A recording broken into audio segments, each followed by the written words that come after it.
Assalamu alaikum. My name is Professor Dr. Ayesha Fahim and I am the Vice Principal of Islamic International Dental College. I have been teaching for the last 11 years in the dental school and I have published more than 60 papers in high-impact vector journals.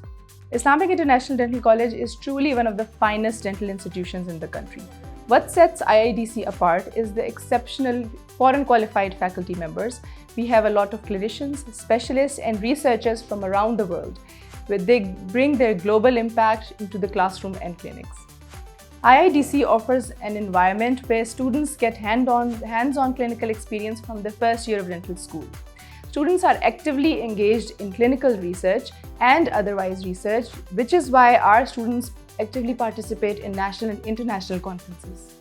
IIDC provides a safe and respectful environment for female faculty, female patients, and students.